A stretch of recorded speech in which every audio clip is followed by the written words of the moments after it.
दोस्तों, हिंदू धर्म में नवरात्रि का विशेष महत्व है। साल में 4 बार नवरात्रि का त्योहार आता है। चैत्र माह की नवरात्रि को बसंत नवरात्रि और अश्विन माह की नवरात्रि को शारदीय नवरात्रि कहते हैं। चैत्र माह और अश्विन माह की नवरात्रि का त्योहार बड़ी धूमधाम से मनाया जाता है। इस दौरान घरों और मंदिरों में अलग ही रौनक देखने को मिलती है। वर्ष में इन 2 ही नवरात्र के बारे में अधिकांश लोग जानते हैं, जबकि इनके सिवाय भी 2 नवरात्रि होती हैं जो माघ और आषाढ़ महीने में मनाई जाती है। आषाढ़ और माघ माह की नवरात्रि को गुप्त नवरात्रि कहते हैं। दोस्तों, गुप्त का अर्थ होता है छिपा हुआ। गुप्त नवरात्र में माता की पूजा गुप्त रूप से की जाती है, इसी कारण इन्हें गुप्त नवरात्र की संज्ञा दी जाती है। इस नवरात्रि में गुप्त विद्याओं की सिद्धि हेतु साधना की जाती है। गुप्त नवरात्रि में तंत्र साधनाओं का महत्व होता है और तंत्र साधना को गुप्त रूप से ही किया जाता है, इसीलिए इसे गुप्त नवरात्रि कहते हैं। इन 2 नवरात्रों के काफी गोपनीय होने के कारण ही इन्हें गुप्त नवरात्र कहा जाता है। आइए जानते हैं गुप्त नवरात्रि का महत्व। बसंत और शारदीय नवरात्रि गृहस्थों और सामान्य जनों के लिए है। गुप्त नवरात्रि संतों और साधकों के लिए है। गुप्त नवरात्रों में 10 महाविद्याओं की साधना का बहुत महत्व होता है। गुप्त नवरात्रि में माँ दुर्गा के 9 स्वरूपों के साथ ही 10 महाविद्याओं की भी पूजा की जाती है। यह नवरात्रि विशेष कामना हेतु और तंत्र मंत्र की सिद्धि के लिए होती है। अघोर तांत्रिक लोग गुप्त नवरात्रि में महाविद्याओं को सिद्ध करने के लिए उपासना करते हैं। गुप्त नवरात्रों में साधना और तंत्र की शक्तियों में इजाफा करने हेतु भक्ति से करता है।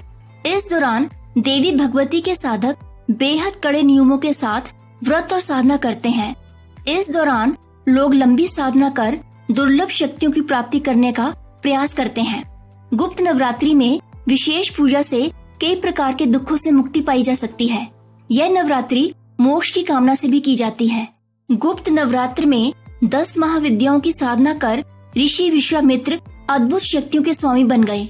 उनकी सिद्धियों की प्रबलता का अनुमान इसी बात से लगाया जा सकता है कि उन्होंने एक नई सृष्टि की रचना तक कर डाली थी।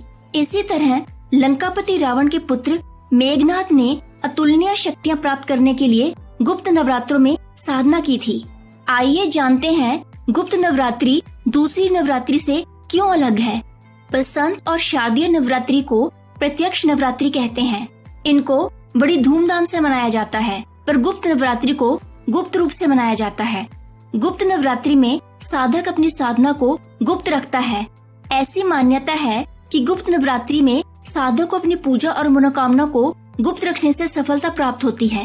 प्रत्यक्ष नवरात्रि में सात्विक और तांत्रिक दोनों प्रकार की पूजा की जाती है, पर मुख्य रूप से नवदुर्गा की पूजा होती है। गुप्त नवरात्रि में माँ दुर्गा के 9 स्वरूपों के साथ 10 महाविद्याओं की भी पूजा की जाती है। गुप्त नवरात्रि में 10 महाविद्याओं के पूजन को प्रमुखता दी जाती है।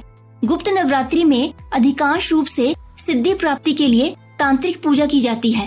प्रत्यक्ष नवरात्रि में सात्विक साधना, नृत्य और उत्सव मनाया जाता है, जबकि गुप्त नवरात्रि में तांत्रिक साधना और कठिन व्रत का महत्व होता है।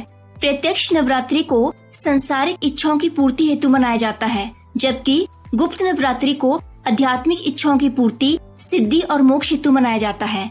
गुप्त नवरात्रि विशेष कामना हेतु और तंत्र मंत्र की सिद्धि के लिए होती है। प्रत्यक्ष नवरात्रि की प्रमुख देवी माँ पार्वती है, जबकि गुप्त नवरात्रि की प्रमुख देवी माँ काली है।